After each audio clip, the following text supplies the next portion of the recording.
You wake up, you work, you come home tired, and you repeat. And somehow, at the end of the month, there's still not enough. Not enough left over, not enough saved, not enough breathing room. You're working harder than your parents did, but you're falling further behind. The rent keeps climbing, the groceries cost more, the car needs fixing, and every raise you get just barely keeps you afloat. You look around and wonder if this is really it, if this is what the next 30 years will look like.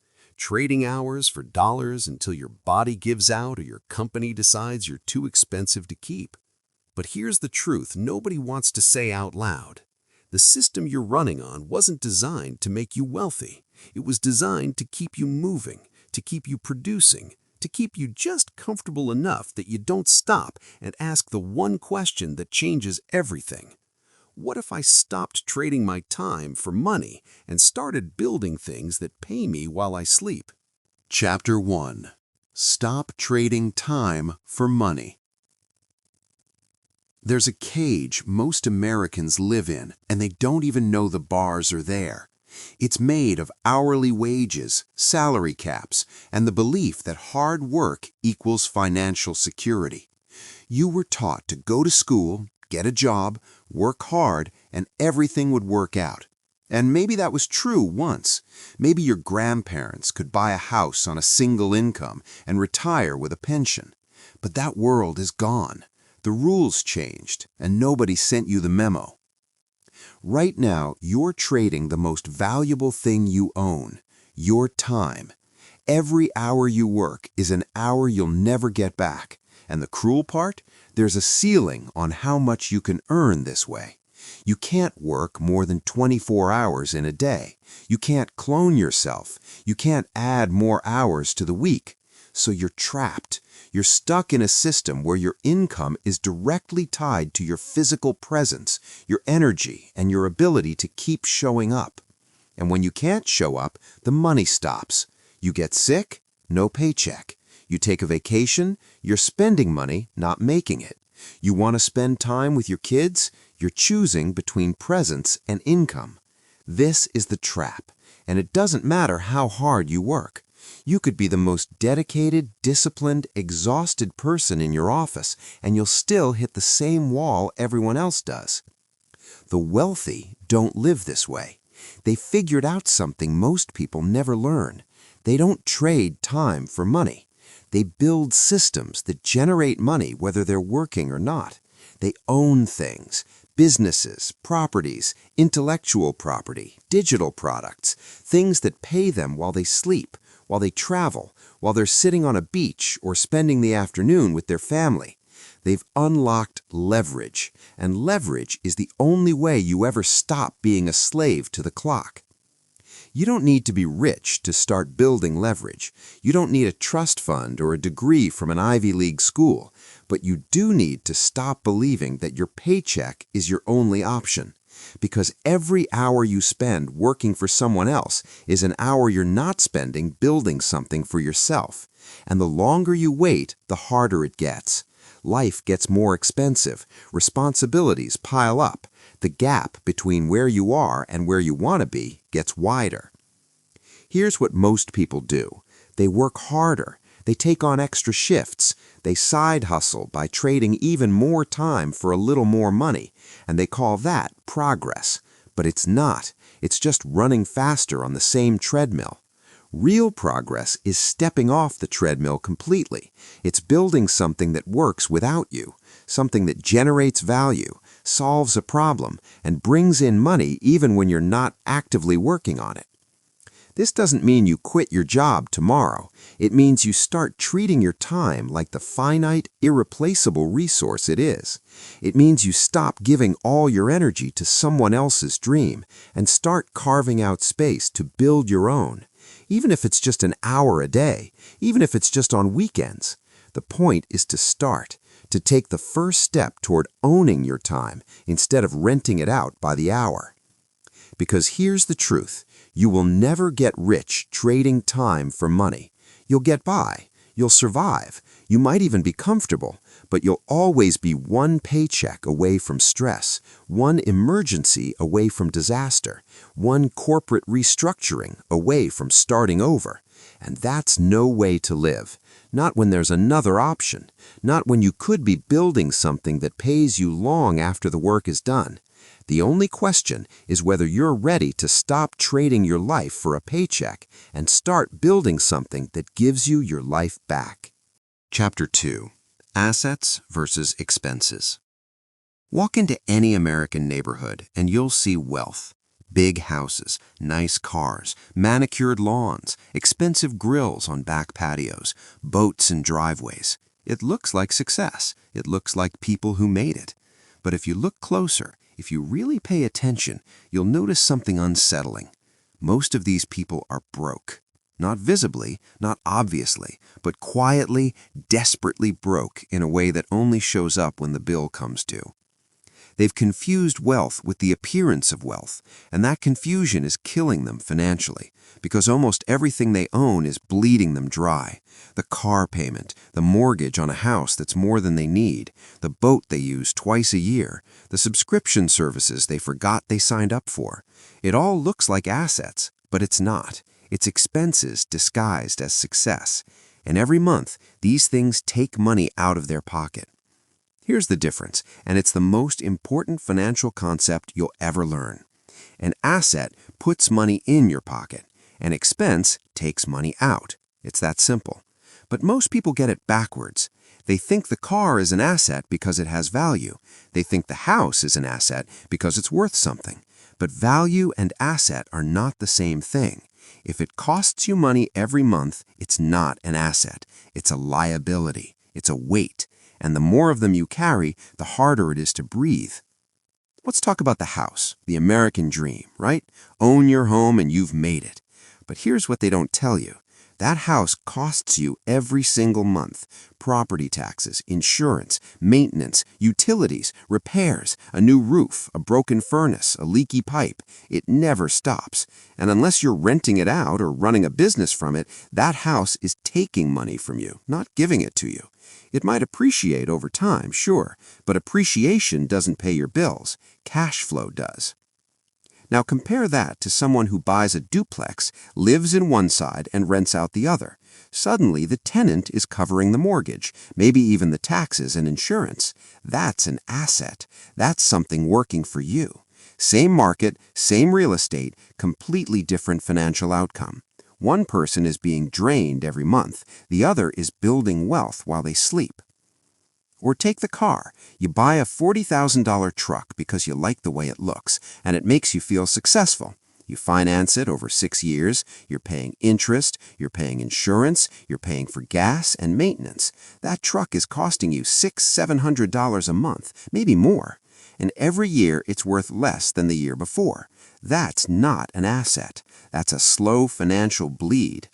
But if you bought a used van, turned it into a mobile detailing service, and started charging people to clean their cars, now you've got an asset. Now the vehicle is generating income instead of draining it. Americans are really good at buying things that look impressive and really bad at buying things that pay them back. The average person will spend $100,000 on cars over their lifetime and have nothing to show for it but old memories and repair bills. Meanwhile, someone else takes that same money, buys equipment, builds a skill, creates a service, and turns it into an income stream that lasts decades. Same money, totally different life. Here's the shift you have to make. Before you buy anything, ask yourself one question. Will this put money in my pocket or take it out? If it takes money out, you better have a very good reason. And I want it is not a good reason. It makes me look successful is not a good reason. Those are the reasons broke people give themselves right before they sign another payment plan. Successful people ask a different question. They ask, how can I turn this into something that pays me? How can I use this to generate value, solve a problem, or create income? This doesn't mean you live like a monk. It doesn't mean you never enjoy anything. It means you build your foundation first. You acquire real assets, things that generate cash flow, things that grow in value while paying you along the way. And once those assets are in place, once they're covering your expenses and giving you margin, then you buy the fun stuff. Then you get the nice car, the bigger house, the toys. But you do it with asset money, not paycheck money. You do it from a position of strength, not desperation. Because the truth is, most Americans are drowning in expenses they call assets, and they'll work 40 years trying to pay them off, only to realize too late that they built a prison instead of a life. Don't be that person. Learn the difference now. Build real assets, and let everything else wait until those assets are paying you enough that the expenses don't matter anymore. Chapter 3. Build assets without being rich first. There's a lie people tell themselves when they're broke. They say, I'll start investing when I have money, or I'll build something when I'm more stable, or I need capital before I can do anything real. And that lie keeps them stuck. Because the truth is, you don't build wealth after you have money. You build wealth so that you can have money, and you can start right now with almost nothing. The barrier isn't money, it's mindset. It's the belief that wealth building is something reserved for people who already have resources. But some of the most valuable assets you can build cost little to nothing up front. They just require effort, focus, and the willingness to create value before you get paid for it. That's the part most people aren't willing to do. They want the reward before the work. They want passive income without building anything, and that's why they stay broke. Let's start with the most underrated asset you already own, your skills. You know how to do something. Maybe it's writing. Maybe it's fixing things. Maybe it's organizing chaos or solving problems or explaining complicated ideas in simple terms. Whatever it is, that skill can be turned into an asset. You can package it, you can sell it, you can build a service around it, and you can start today with nothing but time and the willingness to put yourself out there. Take writing, for example. You don't need a publisher or a platform or thousands of followers. You need a Google Doc and the discipline to write every day. You build a library of articles, guides, and essays on topics people care about. You give some away for free to build trust. You sell others as digital guides. You offer your writing as a service to businesses that need content. Suddenly, you've turned a skill into multiple income streams, and it didn't cost you a dime except your time and effort. Or maybe you're good with your hands. You know how to fix bikes, build furniture, or install smart home devices. You don't need a storefront. You need a phone, a free listing on local service sites, and the willingness to do great work for your first 10 customers so they tell everyone they know. Word spreads, demand grows, you're booked for weeks. You've built an asset, a reputation, a customer base, a skill-based business that generates income independent of a traditional job. The key is this: stop waiting for perfect conditions. Perfect conditions don't exist. You start messy, you start small. You start with what you have, where you are, and you build from there. The people who win aren't the ones with the most resources. They're the ones who move while everyone else is planning. They're the ones who create value first and figure out the business model as they go. Digital assets are another massive opportunity, and they're more accessible now than ever. You can create an online course teaching something you already know. You can build a template, a checklist, or a toolkit that solves a specific problem. You can write an ebook, record a podcast, build a YouTube channel. These things cost nothing but time, and once they're built, they can generate income for years. You create it once, you sell it 1,000 times. That's leverage. That's how you stop trading time for money. And here's the part people miss. You don't need a huge audience. You don't need to go viral. You need 10 people who will pay you $50. That's $500. You need 100 people who will pay you $20. That's $2,000. These are not impossible numbers.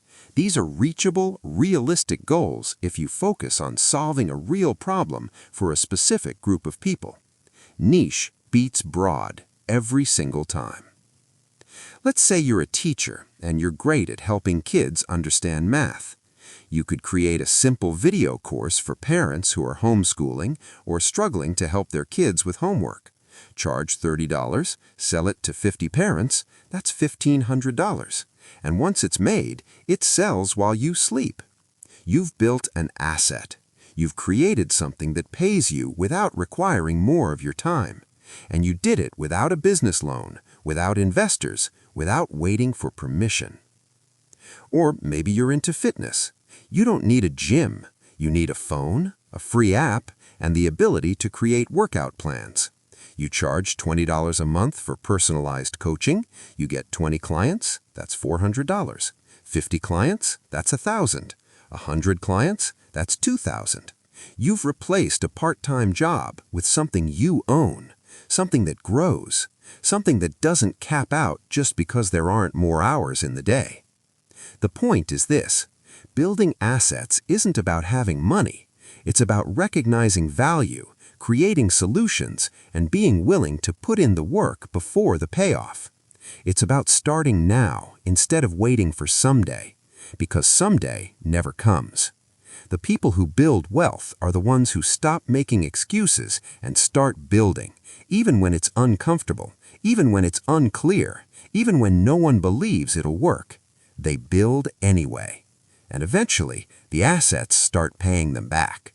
Not all at once, not overnight, but consistently, reliably. And that's how you go from broke to stable, from stable to free, one asset at a time. Chapter 4. Turn your skills into ethical income streams. You've been taught to think of your skills as something you trade for a paycheck. You show up, you do the work, you get paid, and then it's over. The value you created today doesn't pay you tomorrow. It doesn't compound. It doesn't grow. You're stuck in a cycle where every dollar requires another hour of effort. But what if you stopped trading your skills by the hour and started packaging them into products? What if you turned what you know into something that pays you over and over again? This is the shift that changes everything. Instead of selling your time, you sell your expertise. Instead of working for one boss, you serve many customers. Instead of being capped by the hours in a day, you're limited only by how many people find value in what you've built. And the best part? You don't need to be the best in the world. You just need to be good enough to solve a real problem for a specific group of people. Let's start with service-based skills. Maybe you're a graphic designer, a writer, a bookkeeper, a photographer, a web developer. Right now, you might be working for someone else, earning a fixed salary while they charge clients 3 times what they pay you. Or maybe you're freelancing, which is better, but you're still trading hours for dollars. Every project requires your time. Every client requires your presence. You're self-employed, but you're not free. Here's the upgrade. You take that same skill and you build scalable offers. You create templates, you create frameworks, you create done-for-you solutions that people can buy without needing your live time. A graphic designer can sell logo packages, brand kits, and social media templates. A writer can sell email sequences, sales page templates, and content calendars. A bookkeeper can create financial tracking spreadsheets and quarterly planning guides. You create it once, you sell it forever. And then you layer on top of that. You offer a live service at a premium price for people who want custom work. You offer a mid-tier option where they get your templates plus a 1-hour consultation. You offer a low-tier option where they just buy the template and figure it out themselves. Now you've got 3 income levels from the same core skill. You've built leverage. You're serving more people without burning yourself out. But let's say you don't have a technical skill. Let's say you're just someone who's figured something out through experience. Maybe you learned how to budget your way out of debt. Maybe you learned how to meal prep efficiently. Maybe you learned how to negotiate medical bills or fix your credit score or organize your home in a way that actually sticks. That's valuable. That's something people will pay to learn, and you can teach it. You don't need to be a certified expert. You just need to be a few steps ahead of the people you're helping. You package what you know into a guide, a course, a coaching program. You share the exact steps you took, the mistakes you made, the shortcuts you discovered. People don't want theory, they want results. They want someone who's been where you are and made it to the other side. That someone can be you. And here's the thing, you don't have to build something huge. You don't need a fancy website or a marketing team. You start simple. You write a 20-page guide and sell it for $15. You host a live workshop on Zoom and charge $50 a seat. You offer one-on-one coaching for $100 an hour. You test, you learn, you improve. You build as you go. Let's say you're really good at helping people prepare for job interviews. You've done it for friends. You've done it for family. You know what works. So you create an interview prep toolkit, a list of common questions, a guide on how to answer them, a template for follow-up emails. You sell it for $25. You promote it in job seeker groups, on LinkedIn, in local community forums. You sell 10 copies. That's $250.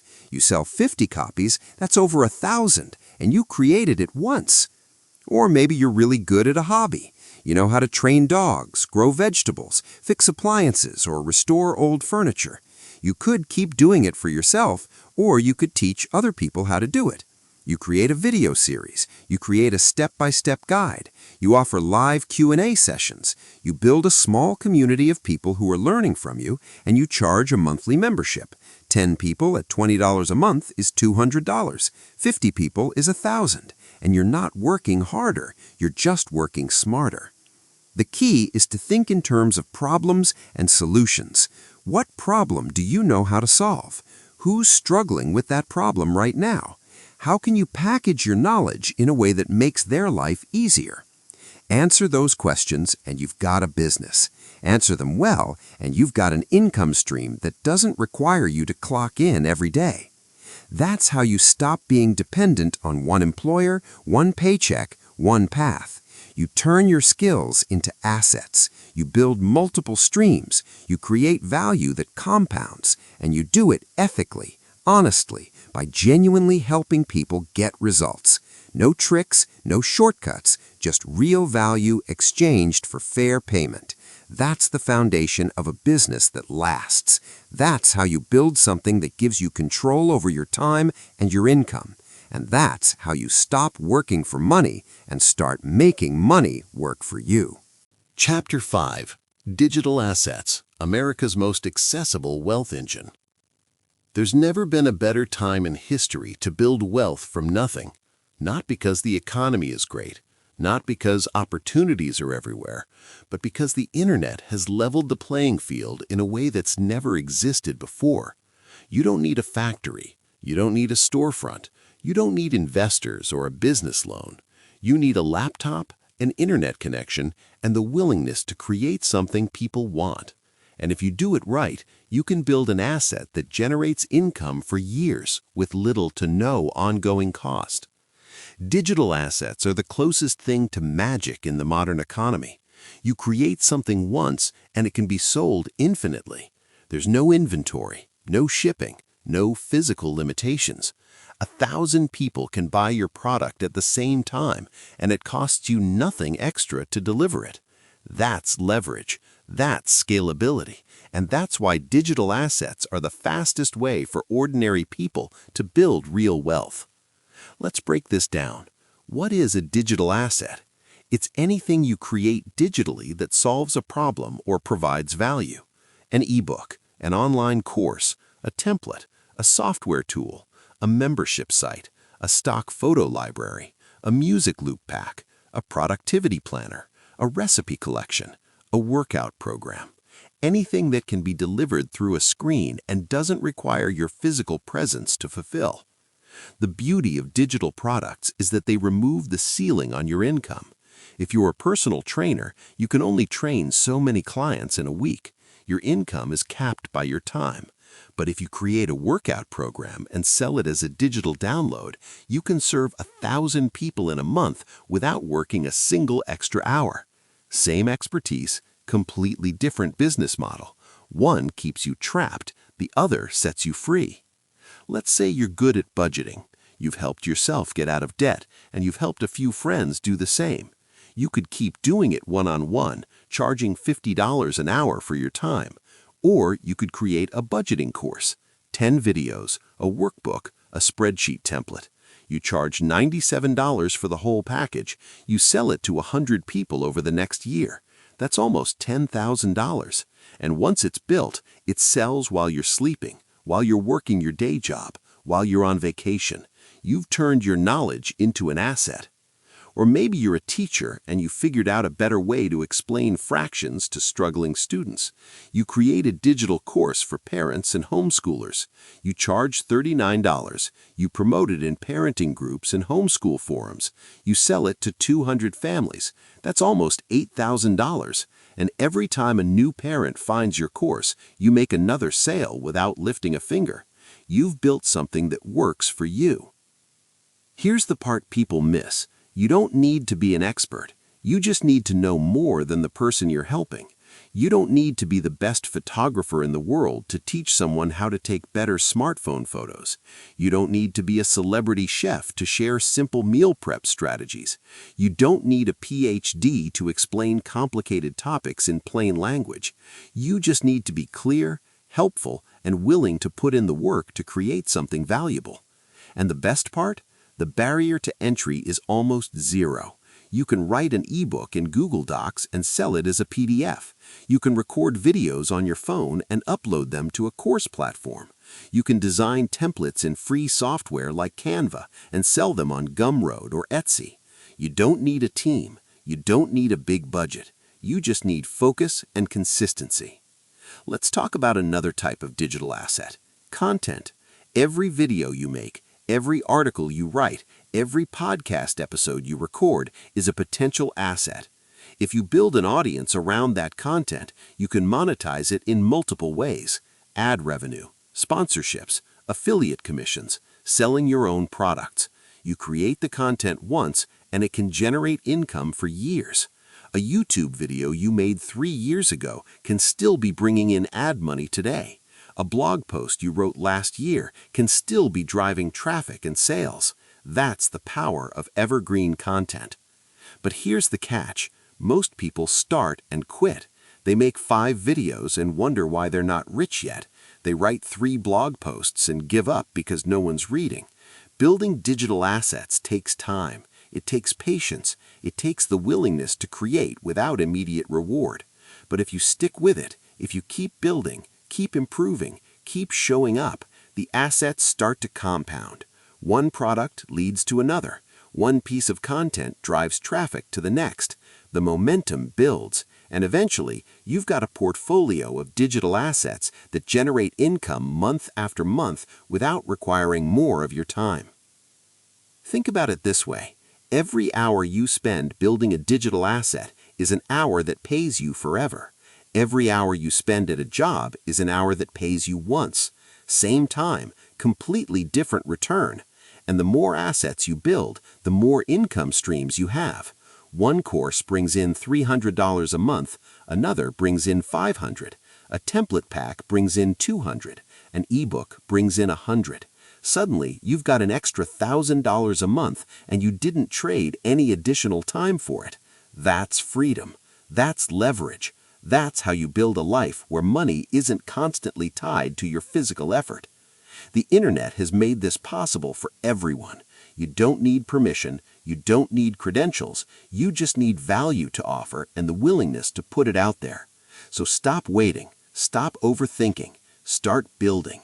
Create one digital product, put it out into the world, see what happens, learn, improve, build another, and keep going. Because every digital asset you create is a step closer to a life where you own your time, control your income, and finally break free from the paycheck to paycheck grind. Chapter 6. Real Assets That Hold Value Over Time. Digital assets are powerful, but they're not the only game. There's a whole category of wealth building that's been working for centuries, long before the internet existed. Real assets. Physical things. Tangible property. Investments that don't disappear when the platform shuts down or the algorithm changes. These are the assets that hold value, weather economic storms, and give you a foundation you can build on for decades. Let's start with the most obvious: real estate. For generations, property ownership has been one of the most reliable ways to build wealth in America. Not because real estate always goes up, it doesn't, but because it's one of the few assets you can buy with leverage, generate income from, and hold long-term while it appreciates. You buy a property, you rent it out. The tenant pays your mortgage. Over time, you own the asset outright. And along the way, you've been collecting cash flow every single month. But here's where most people get it wrong. They think real estate is only for the rich. They think you need $100,000 sitting in the bank to get started. That's not true. You can buy your first property with a small down payment, especially if you're willing to house hack. That means you buy a duplex, triplex, or fourplex, live in one unit, and rent out the others. The rental income covers most or all of your mortgage. You're living for cheap or free while building equity in an asset. That's smart. That's leverage. That's how regular people build wealth through real estate. And it doesn't stop there. Once you've got one property, you can use the equity to buy another, then another. You're not flipping houses or gambling on hot markets. You're buying properties that generate positive cash flow. Properties where the rent is higher than the mortgage, taxes, insurance, and maintenance combined. You're building a portfolio of income-producing assets that pay you every month, appreciate over time, and give you options. That's real wealth. Now let's talk about something less glamorous, but just as important: tools and equipment. If you own the tools of your trade, you control your income. A landscaper who owns mowers, blowers, and a truck can take any job, anytime. A contractor with a full set of quality tools isn't dependent on a boss to provide equipment. A photographer with professional cameras and lenses can shoot weddings, events, and portraits without renting gear. Ownership equals independence, and independence equals leverage. But it's not just about working for yourself. It's about turning those tools into assets that generate income even when you're not using them. You rent out your equipment. You hire someone to use your tools and take a percentage. You build a business around the asset instead of just using it yourself. A truck becomes a moving service. A pressure washer becomes a driveway cleaning business. A camera becomes a photography rental.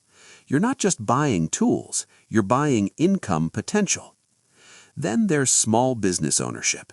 Not the Silicon Valley venture capital kind, the boring, profitable, local kind. A laundromat, a car wash, a vending machine route, a storage facility. These businesses aren't sexy. They're not going to get you on the cover of a magazine, but they generate consistent cash flow, require relatively little day-to-day involvement once systems are in place, and hold real value. You can buy an existing business with seller financing.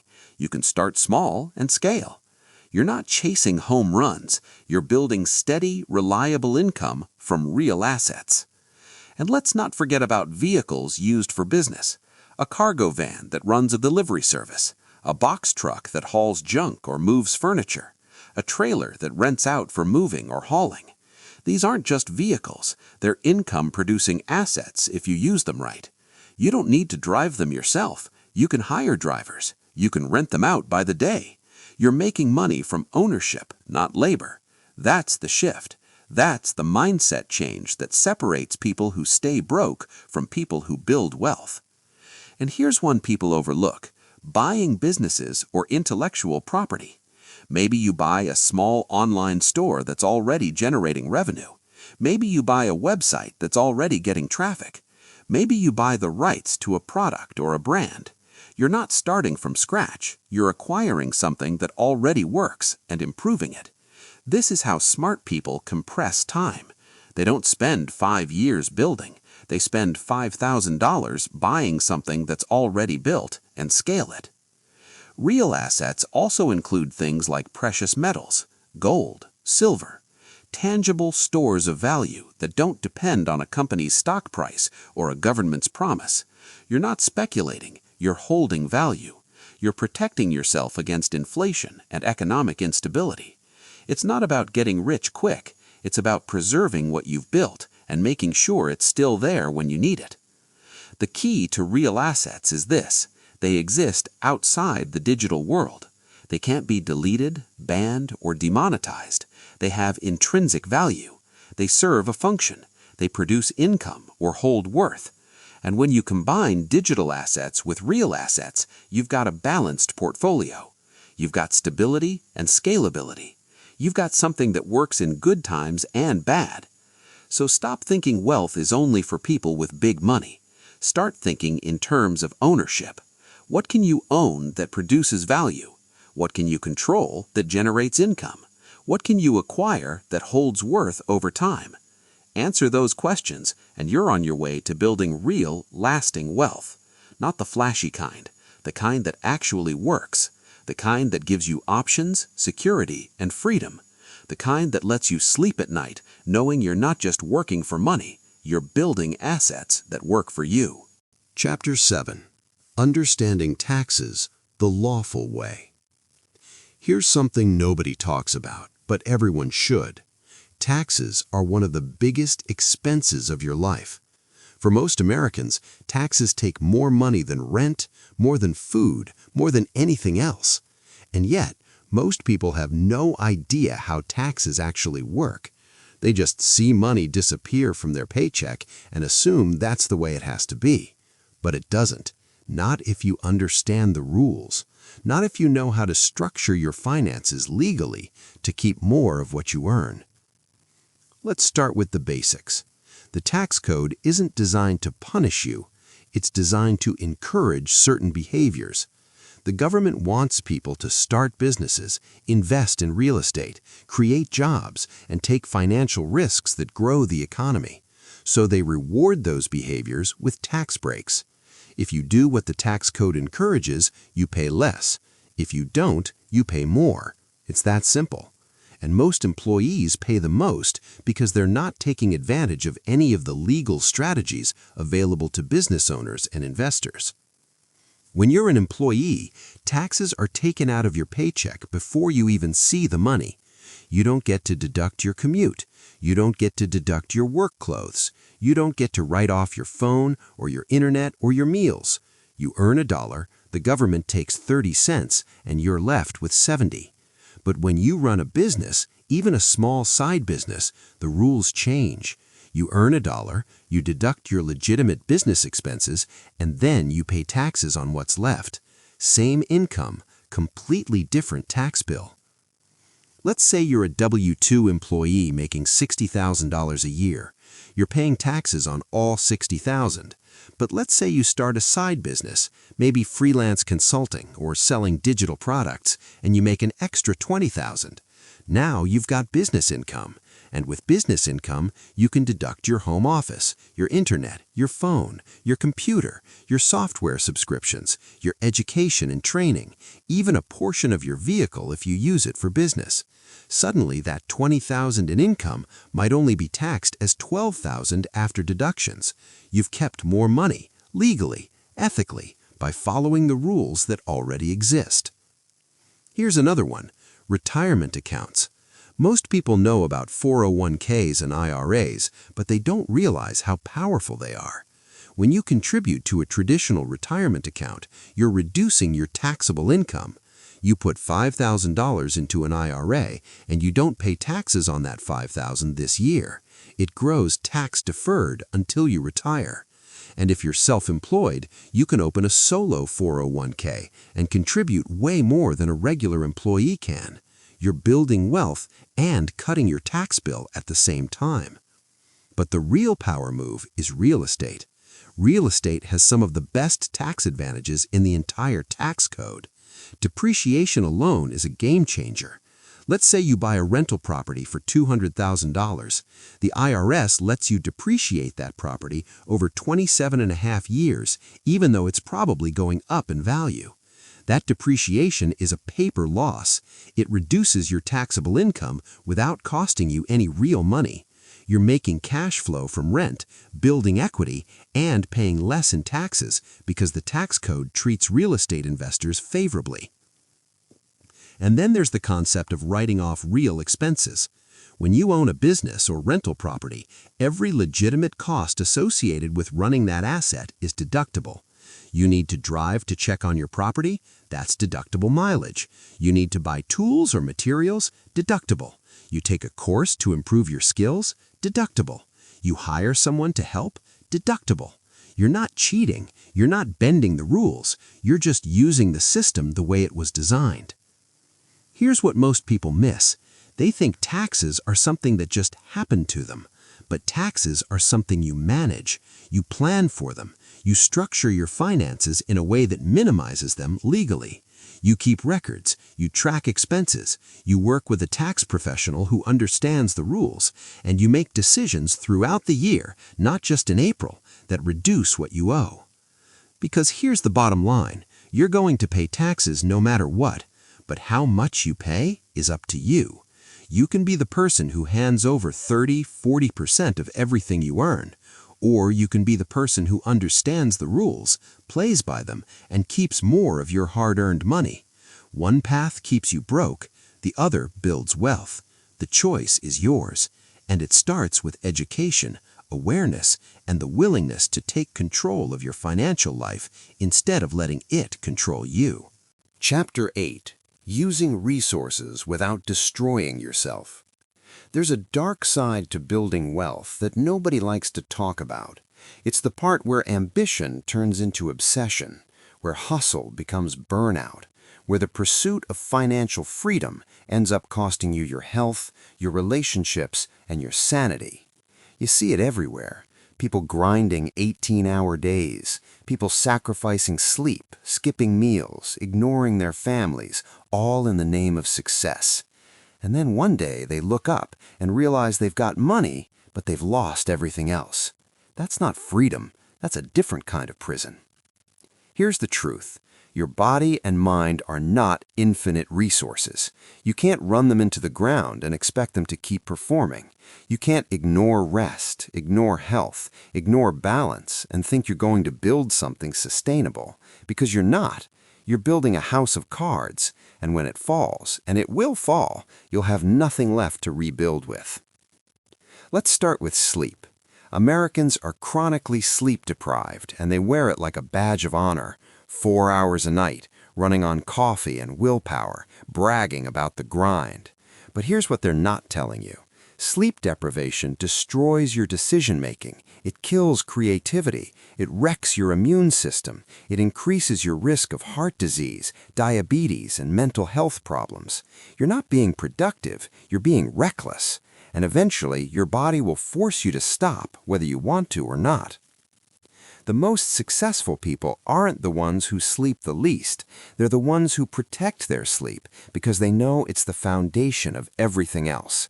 You can't think clearly when you're exhausted. You can't solve problems. You can't build relationships. You can't perform at a high level. Sleep isn't laziness, it's maintenance. It's the time your body repairs itself, consolidates memory, and recharges for the next day. Skip it, and you're sabotaging everything you're trying to build. Then there's food. When you're busy, when you're hustling, when you're building, it's easy to treat food as an afterthought. Fast food, energy drinks, whatever's quick. But your body is a machine, and machines need quality fuel. Junk food might keep you moving in the short term, but it's destroying you in the long term. Low energy, brain fog, weight gain, inflammation, disease. You're trading future health for temporary convenience, and that's a losing trade every single time. Eating well doesn't have to be complicated. It doesn't have to be expensive. It just has to be intentional. Whole foods, protein, vegetables, water, enough calories to fuel your activity. You plan your meals the same way you plan your work. You prep, you prioritize, you make it non-negotiable. Because if you don't have your health, nothing else matters. You can't enjoy wealth if you're sick. You can't enjoy freedom if you're exhausted. You can't build a legacy if you're dead. Let's talk about stress. Chronic stress is killing more Americans than most diseases. It raises blood pressure, it weakens the immune system, it leads to anxiety, depression, and a whole host of physical problems. And here's the thing, stress doesn't come from hard work, it comes from unsustainable work. It comes from never turning off, from checking emails at midnight, from worrying about money at 3 in the morning, from feeling like you're always behind, always failing, always one mistake away from losing everything. You have to build boundaries. You have to create space where work doesn't exist. Time with your family, time in nature, time doing nothing. These aren't luxuries, they're necessities. They're what keep you sane, they're what keep you human, and they're what allow you to show up the next day with energy and focus instead of dread and exhaustion. You can't pour from an empty cup, and if you're running on empty all the time, you're not building anything, you're just surviving, barely. And then there's relationships. This is the one people regret the most. They spend decades chasing money, ignoring their spouse, missing their kids' childhoods, losing touch with friends, and then one day they've got the money, but they're alone. Their marriage is dead, their kids are strangers, their friendships have faded, and no amount of money can buy back the time they lost. No amount of success can fill the void of connection. Here's the reality. Wealth without relationships is hollow. Success without love is empty. You can have all the money in the world, but if you've got no one to share it with, what's the point? You have to protect your relationships the same way you protect your assets. You have to invest time. You have to be present. You have to choose people over productivity sometimes, because people are what make life meaningful. People are what you'll remember when you're old. Not your bank account, not your business, the people you loved and who loved you back. This doesn't mean you don't work hard. It doesn't mean you don't build. It means you build sustainably. You work in sprints, not marathons. You take breaks. You rest. You recover. You treat your body and mind like the valuable assets they are, because they are. They're the only assets you can't replace. You can lose money and make it back. You can lose a business and start another, but you only get one body, one mind, one life. So here's the rule. Build wealth, but not at the expense of health. Build success, but not at the expense of relationships. Build a business, but not at the expense of your sanity. Use your resources wisely. Manage your energy. Protect your sleep. Fuel your body. Manage your stress. Invest in the people you love, because the goal isn't just to be rich. The goal is to be rich and healthy and happy and connected. That's real success. That's the life worth building, and it starts with recognizing that you are your most valuable asset. Treat yourself accordingly. Chapter 9. Systems beat hustle every time. There's a moment that comes for everyone who's trying to build something. You're working harder than you've ever worked. You're putting in the hours. You're hustling. You're grinding. And somehow, you're still not getting ahead. You're exhausted. You're overwhelmed. And you start to wonder if any of this is worth it. Here's what nobody tells you in that moment. You're not failing because you're not working hard enough. You're failing because you're working without a system.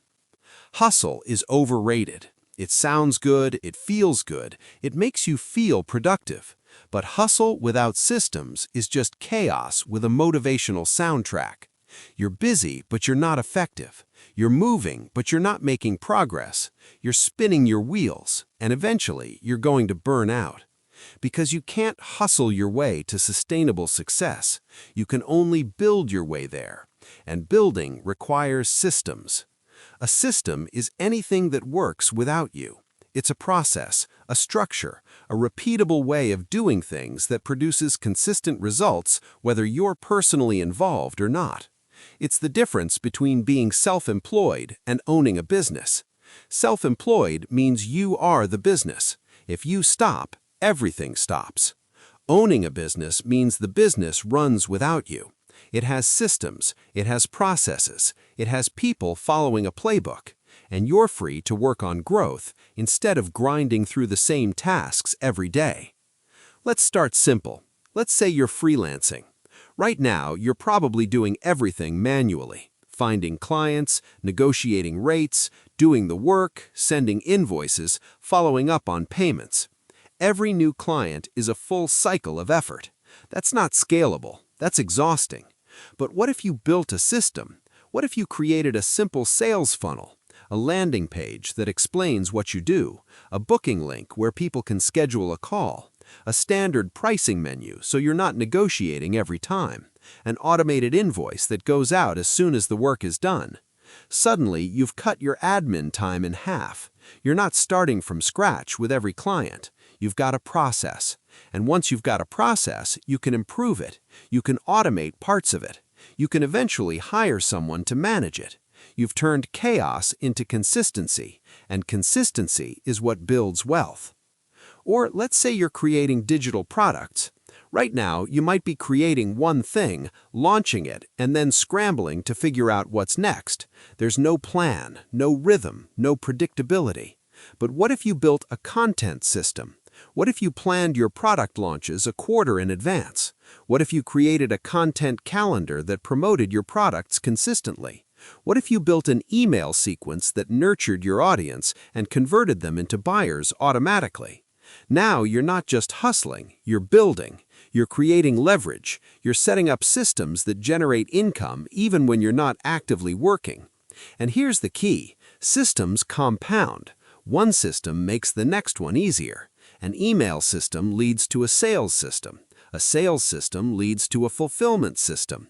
A fulfillment system leads to a customer retention system. Each one builds on the last, and before you know it, you've got a machine, a business that runs, a business that scales, a business that doesn't need you to micromanage every detail. Let's talk about time blocking. Most people approach their day reactively. They wake up and deal with whatever's urgent. Emails, messages, fires to put out. They're busy all day, but accomplish nothing meaningful. That's not a plan, that's survival. Time blocking is a system. You decide in advance what you're working on and when. Monday mornings are for content creation, Tuesday afternoons are for client calls, Wednesday is for admin and finances. You protect that time. You don't let distractions steal it. You work in focused blocks, and you get more done in 4 hours than most people do in 8.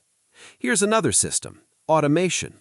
Every task you do more than once should be automated or templated.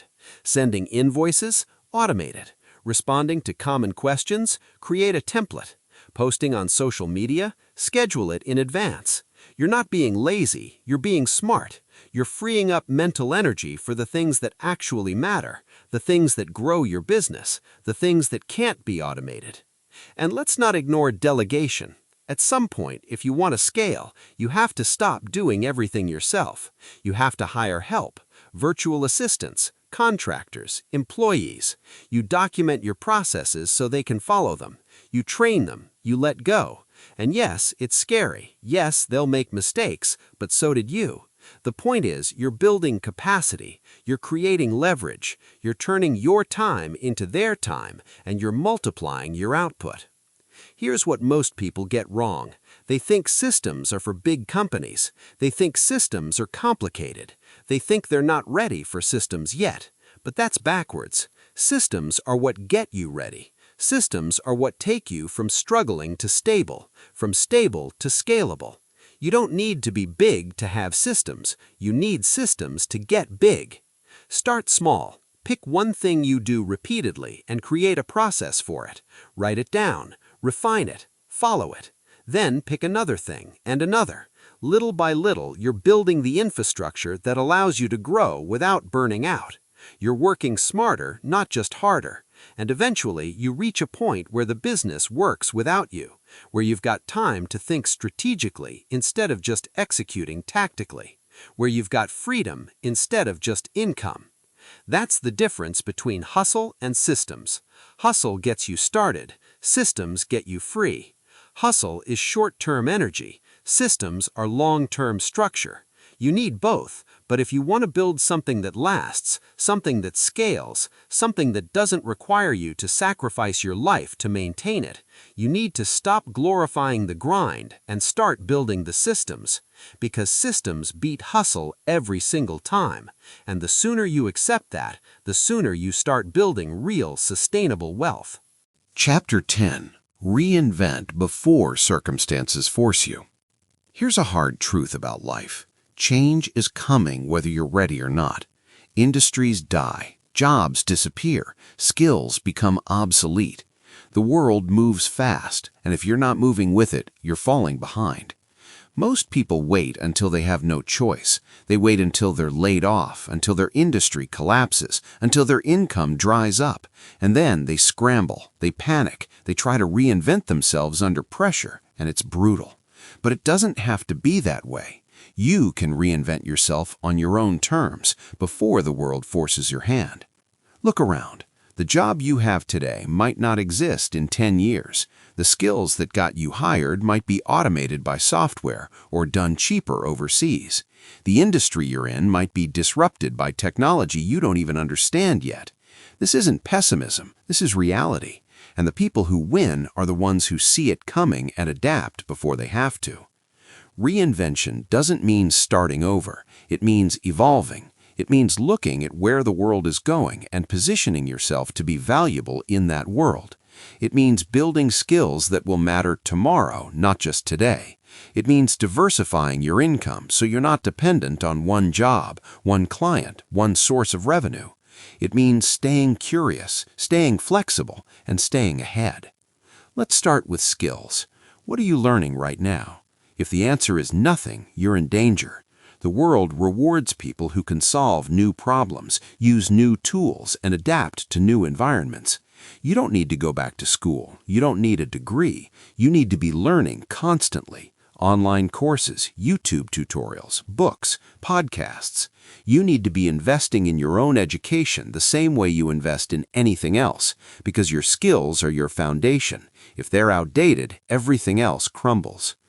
Maybe you're in a job that's stable right now. Great, but what happens if it's not stable in 5 years? What happens if your company downsizes or moves operations or replaces your role with automation? Are you ready? Do you have other options, or are you completely dependent on that one paycheck?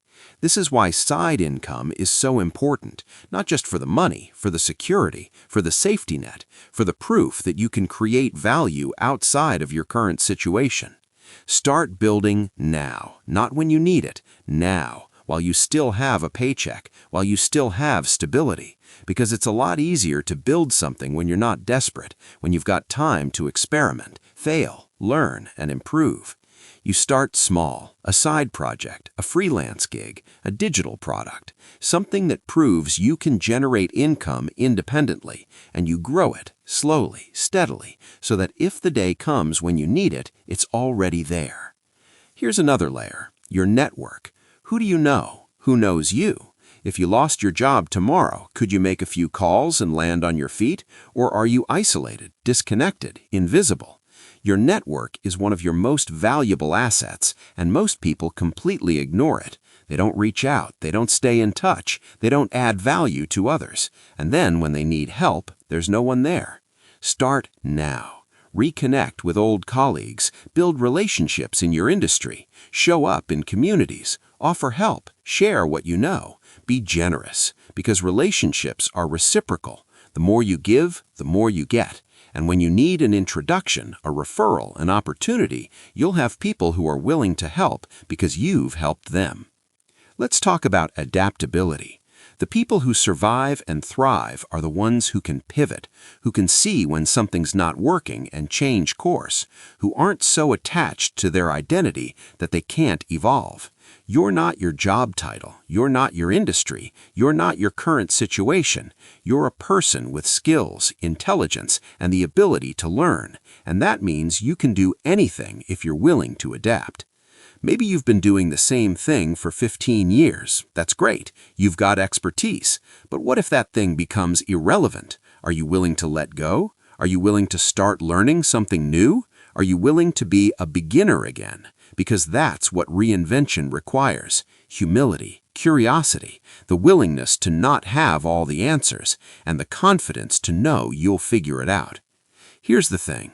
The world doesn't care about your comfort. It doesn't care that you've invested years in a particular path. It doesn't care that change is hard. It just keeps moving, and you can either move with it or get left behind. The choice is yours, but make it before circumstances take the choice away from you. Reinvention isn't a one-time event. It's a mindset. It's a practice. It's something you do continuously throughout your life. Every few years you look around, you assess, you ask yourself, am I still relevant? Am I still valuable? Am I still growing? And if the answer is no, you make changes. You learn new things. You build new skills. You explore new opportunities. You don't wait for permission. You don't wait for the perfect moment. You just start. Because here's the reality. The people who wait lose. The people who act win. The people who reinvent themselves before they have to are the ones who control their future. The people who wait until they're forced are the ones who spend the rest of their lives playing catch-up. Don't be that person. Be the one who sees change coming and steps into it confidently. Be the one who's ready. Be the one who's always evolving. Because in a world that never stops changing, the ability to reinvent yourself isn't a luxury, it's a necessity, and it's the difference between thriving and barely surviving. Chapter 11. Protect what you build. Building wealth is hard. Protecting it is harder, because the world is full of people and circumstances that will take what you've built if you let them. Lawsuits, bad partners, economic downturns, health emergencies, theft, fraud, divorce, death. Life comes at you fast, and if you're not protected, you can lose everything. Not because you did something wrong, just because you weren't prepared. Most people spend years building and zero time protecting. They think protection is something rich people worry about. They think it's complicated or expensive or unnecessary. And then something happens, a car accident, a business dispute, a medical emergency, and suddenly everything they worked for is gone, wiped out, because they didn't take the basic steps to shield what they built. Let's start with the simplest protection, insurance. Not the fun topic, not the exciting part of wealth building, but absolutely essential. Health insurance protects you from medical bankruptcy. Disability insurance protects your income if you can't work. Liability insurance protects you if someone sues. Life insurance protects your family if something happens to you. These aren't optional. These are the foundation. And if you don't have them, you're one bad day away from financial ruin. Here's what people don't realize. Insurance isn't about the premium. It's about the risk. You pay a few $100s a month, and in return, you're protected from a $100,000 disaster. That's not an expense. That's a trade, a smart one. You're transferring risk to someone else, and that's exactly what you should be doing, because you can't control everything, but you can control whether you're covered when the uncontrollable happens. Now let's talk about legal protection. If you own a business, even a small one, you need to structure it properly. That means forming an LLC or corporation so your personal assets are separated from your business assets. If someone sues your business, they can't take your house. They can't take your savings. They can only go after the business. That's protection. That's the firewall between your wealth and the chaos of the world. And it's not just about lawsuits. It's about taxes. It's about liability. It's about making sure that if something goes wrong, you've got boundaries in place. Most people operate as sole proprietors because it's easy, but easy isn't smart. Easy leaves you exposed. Take the time, spend the money, set up the right structure, because it's a lot cheaper to protect yourself up front than to lose everything later. Let's talk about contracts. Every business relationship should have a contract. Every partnership, every agreement. Not because you don't trust people, because you do trust people and you want to make sure everyone's on the same page. Contracts aren't about suspicion, they're about clarity. They define expectations, they protect both sides, and they give you something to fall back on if things go sideways. Too many people operate on handshakes and good intentions, and that works great until it doesn't, until someone changes their mind, until memories get fuzzy, until money's involved, and suddenly everyone remembers things differently. A contract solves that. It's proof, it's protection, and it's worth every dollar you spend on a lawyer to get it right. Here's another layer: estate planning. Most people think estate planning is for old people or rich people, but if you own anything, you need a plan. A will, a trust, beneficiaries on your accounts, power of attorney. These are the documents that make sure your assets go where you want them to go when you die. Without them, the state decides, the courts decide, and your family might spend years fighting over what you wanted. And it's not just about death, it's about incapacity. If you're in an accident and can't make decisions, who's in charge? Who pays your bills? Who manages your business? If you don't have legal documents in place, your family's stuck. They can't access your accounts, they can't make decisions, they're helpless, and that's a nightmare you can avoid with a few hours of planning. Let's talk about diversification. This is protection at the income level. If all your money comes from one source, you're vulnerable. One job, one client, one investment. If that source dries up, you're done. But if you've got multiple income streams, you're resilient. You lose one, you've still got others. You're not wiped out, you're just set back. And setbacks you can recover from. Total loss, not so much. Diversification also means spreading your assets. Don't keep everything in one place. Don't put all your money in one investment. Don't tie up all your wealth in one property, because if that one thing fails, you've lost everything. Spread it out. Different assets, different industries, different risk levels, so that no single event can destroy you. And finally, let's talk about privacy. The more successful you become, the more visible you are. And visibility attracts problems, scammers, lawsuits, people who want a piece of what you've built. You don't need to advertise your success. You don't need to flash your wealth. Keep a low profile. Be strategic about what you share. Protect your information, because the less people know about what you have, the less they can try to take. Here's the bottom line. Building wealth without protecting it is like building a house without a roof. It looks good for a while, but the first storm destroys it. You've got to think defense, not just offense. You've got to plan for the worst while working toward the best. You've got to put protections in place now before you need them, because by the time you need them, it's too late. The damage is done. Don't let that be you. Protect what you build.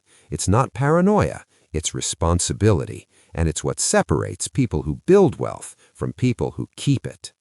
Chapter 12. Pass on assets, not dependency.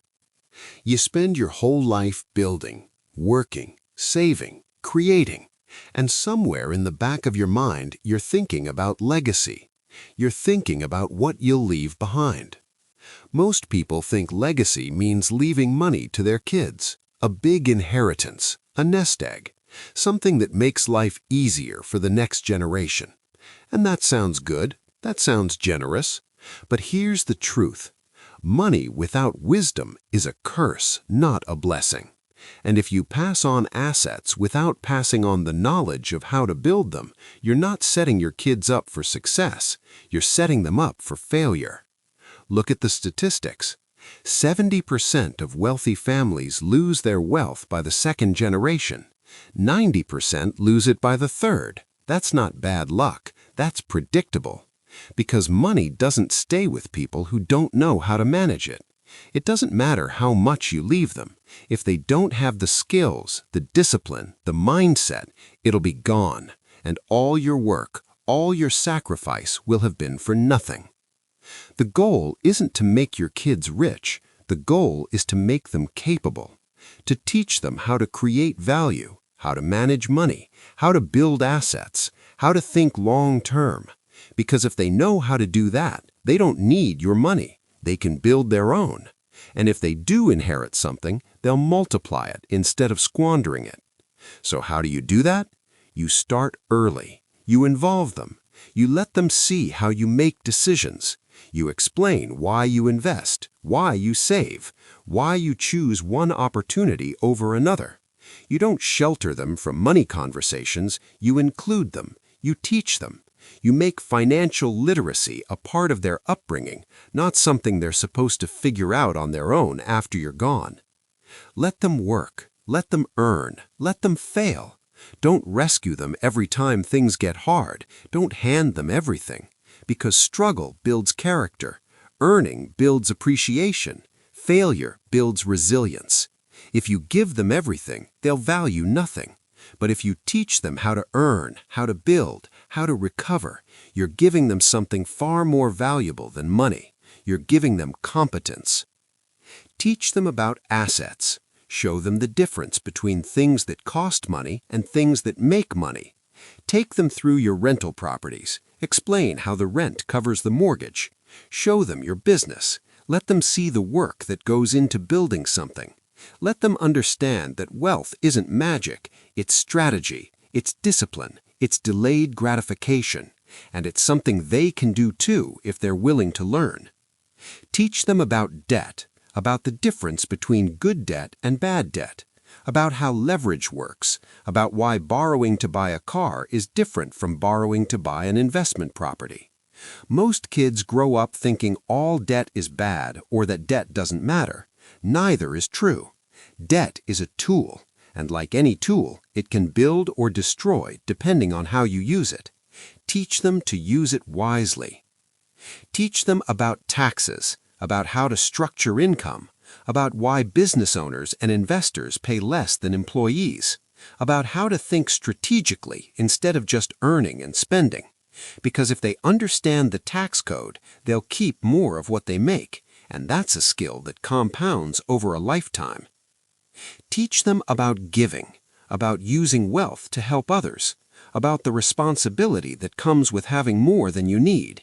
Because wealth without purpose is hollow, and if your kids grow up thinking money is just about them, they'll be miserable no matter how much they have.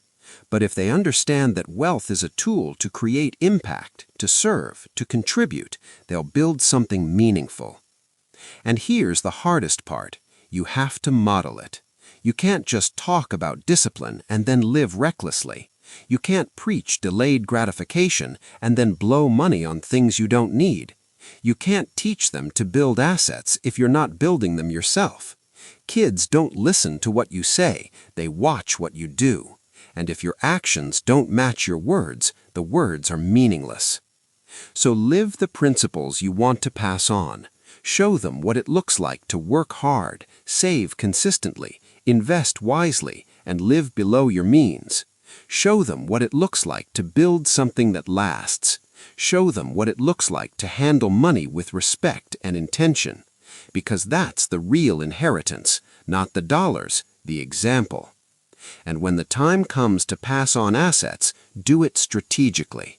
Don't just dump a lump sum on them and hope for the best. Use trusts, use structures, create conditions. Maybe they get access to certain funds only after they've demonstrated financial responsibility.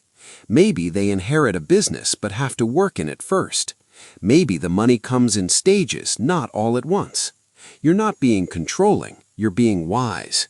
You're protecting them from themselves, because even the best kids can make terrible decisions with sudden wealth. Here's the vision. You pass on assets that generate income, a rental property, a business, a portfolio, things that pay them over time instead of giving them a pile of cash to blow. And you pass on the knowledge of how to manage those assets, how to maintain them, how to grow them, how to pass them on to the next generation. You're not just giving them money, you're giving them a system, a foundation, a legacy that lasts. Because the best thing you can leave your kids isn't money, it's the ability to create money. It's the mindset, the skills, the discipline, the knowledge. That's what sets them free. That's what protects them. That's what ensures your legacy doesn't die with you. So stop thinking about how much you're going to leave them and start thinking about what you're going to teach them. Because one creates dependency, the other creates capability. and only one of those is a real gift.